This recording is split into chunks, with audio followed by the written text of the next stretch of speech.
Bucks are just a better team. I'm more sold on the Bucks winning the East, more sold on the Bucks winning a title.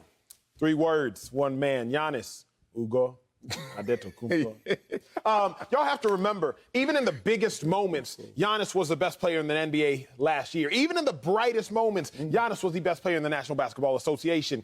2 game-deciding games, 2 series. Giannis combined for 90 points. 27 boards. Y'all remember the game 7 against the Nets? Giannis goes crazy, 40 points. Y'all remember the game 6 against the Suns? Giannis goes crazy, 50 points.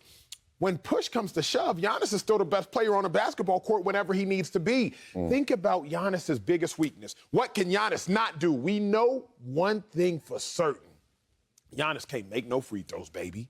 I don't care if he can run the court like a gazelle. I don't care if he has the strength in the post of an ox. I don't care if he has the hopping ability of a kangaroo. What we know is this: he can't shoot no goddamn free throws. Ooh, you almost went there. You almost did that. But he went 17 for 19 from the free throw line in the biggest game of his life. Oh, really? So, not only is Giannis going to be the best player on the court whenever he needs to be, because he was in the game 7 against the Nets. What? And he was in game 6 against the Suns. Not only is Giannis the best player when he needs to be, but Giannis also plays at his peak powers. For that reason, I trust Giannis. I trust the Bucks. Secondarily, Bucks just got a better team. Oh, you done or you finished? Finish or you done? I'm content. I don't understand why this is so challenging for you. I think you're so smart that you're making this look dumb. Like, this is simple. Which team is better? Well, last year, we can't use last year, even though we're going to try and use last year because one team was injured, compromised when they faced each other. But even in that compromised situation, they went to game 7. Even in that compromised situation, that team was up 2-0. Largest win in that series by points was it Giannis? Oh, no, it was Brooklyn. Okay. Acho, let's make this one real simple, real clear. Best player on the court is Kevin Durant. Okay, we got that handled. Second best player on the court is Giannis. Third best on the court is Kyrie Irving. Then we're going to say, let's take a pause. Let's just go down a couple of notches. And then we're going to get to others. No slight to you, Chris Middleton. No slight to you, Ben Simmons, wherever you are. But the point is, when you look at the cream of the crop in this situation, when they have to compete, Brooklyn has the edge. Now, you're going to use their regular season record against them, but who wants to see the 8th seed Brooklyn Nets right now? I remember Philadelphia was raising their hand. Oh, we'll take the challenge, show everybody in this playoff atmosphere. You know how much they beat Philadelphia by? 29. You want to know how much Giannis and them beat Philadelphia by? 2. Nail biter. Giannis doing all this one step from half court to a nail biter in Philly. It was a playoff atmosphere. You know why it wasn't a playoff atmosphere when Philly played the Nets? Because they smacked them from hello, say, fans, shut up. Y'all can't even boo Ben Simmons. They're just 2 different animals. I know that they're both championship-led squads by great players, but it's just a greater in Kevin Durant and the Nets. I like your thoughts, and I understand you ride for Kevin Durant. I fully understand that. But you have to remember, Sel, at the end of the day, the Bucks are simply a better team. You want to disrespect Chris Middleton, but you cannot take a step down. I don't even want to take a large step down when it comes down to contributing on the basketball court. You're talking one-on-one. You're talking Rucker Park. You're talking Venice Beach. Of course, Kyrie Irving. But you want to talk about contributing on the basketball court. I'm looking at Chris Middleton against the Suns last year. 29-point game, 29-point game, 40-point game. They only played 6 games. You gave me 2 30-point games and a 40-point game out of 6 games. I will gladly take that. Let's go back to the greatest of Kyrie and coming back from down 3-1 against the Golden State Warriors. That's very, very similar. The biggest game Kyrie had was that 41-point game when LeBron had 41 points. Chris Middleton, too, had a 46-6 game in Game 4 of the NBA Finals just last year. You go to the series before. He gave you a 30-point game. He gave you a 30-point game, a 38 and a 32 versus the Nets. So I'm not going to slight Chris Middleton, but here's what we have to remember, most importantly. Best ability outside of ability is availability. And when I look at the 3 best players for the Nets, Ben Simmons, Kyrie Irving, Kevin Durant. We should be able to say unequivocally those are the 3 best players. When I look at the 3 best players for the Bucks, Drew Holiday, Giannis Antetokounmpo, and Chris Middleton. Drew Holiday, Antetokounmpo, Chris Middleton. They've played 170 games this year. The three best players for the Nets, Ben Simmons, Kyrie Irving, Kevin Durant, combined to play 70 games this year. All I'm saying is you can depend on these Bucks players, not just in the regular season, but in the playoffs. We have to factor that in. Kevin Durant, the most games he's ever played consecutively was 16 games.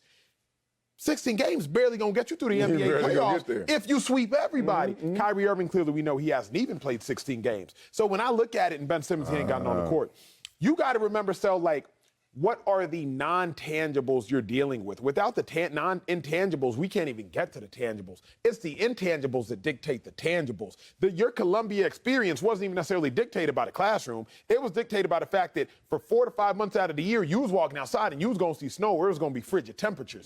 That has to factor into your experience. What has to factor into the experience of the Nets is, okay, some cat's going to be hurt physically or mentally dealing with injuries. That's got to factor into your answer. I figured out another. You ever do a Rubik's Cube? Once. You have? Like Once. all sides? Once. You got them all, every Took color? me like 3 weeks. I can't even brag. Did you peel the stickers off and you really? Wow, you're a genius. I have never, ever. Have you tried, though? Like, hell yeah, I stopped, though. I know what I can't do in life, and it's okay. I'm not perfect. Here's the thing, though. I learned something about you. I got a side right on Acho now. Another one. It just clicked. You look at history, and then you turn it into his story. And your story is this. I'm going to use the bad against you, but I ain't going to use the good for you. So when it comes to Kevin Durant, you ain't played 16 games again. And then I'm like, all right, let's keep this real. But he's also a 2-time finals MVP. Anybody else on this court saying that? Anybody? Anybody? No. Okay. Now we're going to use the history against him. Well, you know, they played 170 games, and you guys have all been off injured. Where I'm from, we could say, hey, we don't need all that. We're fresh. NBA players are trying their best to cut the season down. Well, they figured out a formula and a way to do it. They're going to now be in that situation where they look forward to now going against a team that, let's just say, it's evenly matched. I think the big three of the Brooklyn Nets is greater than the big three of the Milwaukee Bucks. Would you agree with that? I can't because of Ben. You can't because of Ben? Ben Simmons. Oh, really? So Drew Holiday's better than Ben Simmons now? Ben Simmons isn't even present. No, but, Assuming they are all playing at their peak powers, then I give it. They're better individuals. I don't think they're a better team. What are you up here pop locking? Just answer the question. They're not. You know damn well this team is better. No, they're more talented individually, but we got to stop. We got to stop. We got to stop. We got to stop. Sel, I'm not a fighter, but do you not care about team? No. Like what I've learned in 18 months doing the show with you, you only ever look at an individual and you assume that 1 + 1 + 1 will equal 3. Not realizing that in sports, this individual plus this individual plus this individual do not necessarily make a greater collective, big dog. That's where there's a disconnect. There is a disconnect. I told you, I've heard this before. The way you look at it is 2 + 2 is something between 3 and 5.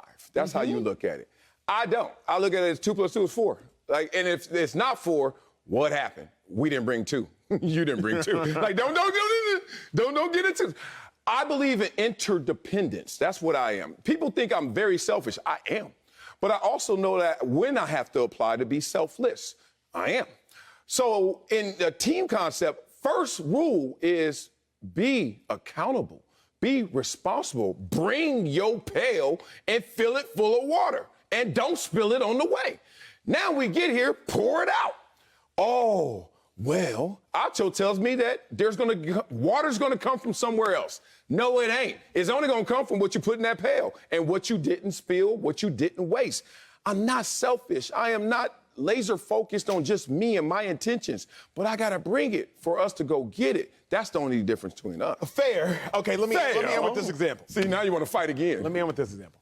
I got the 2 most expensive items in my closet. Well, I'll give you 2 of the most 5. I got a Rolex.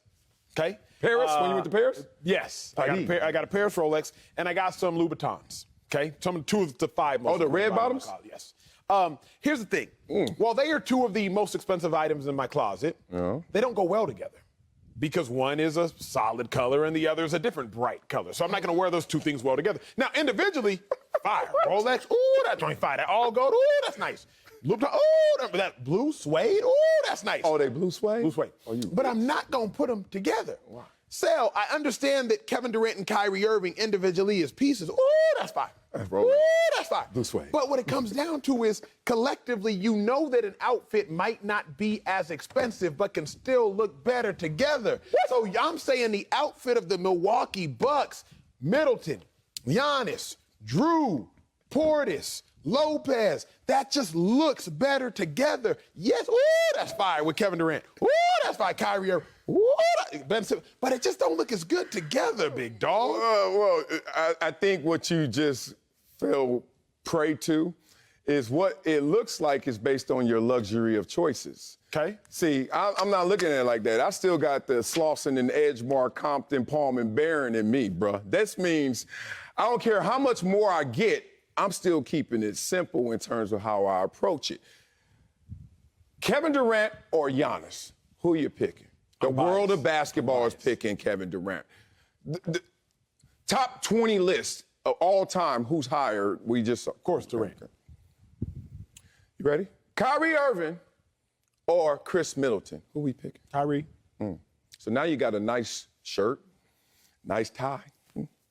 Ben Simmons or Drew Holiday? The world of basketball is going to pick Ben Simmons and say, damn, we could get even more out of you. Now you got your whole suit together. But Acho doesn't like how it looks for some reason. 3 individual great pieces combined to make this amazing outfit. The same outfit that is led by champions, expert tailors. They have done this before surgically, where y'all just did it. And the only way y'all got it done is when somebody ripped some of our clothes off. Last year, Harden healthy, they wrap. Last year, Kyrie healthy, it's a wrap. They took you to 7 with 1 player, bruh. And now this year you think y'all gonna do something? Man, go somewhere and change your outfit, dog.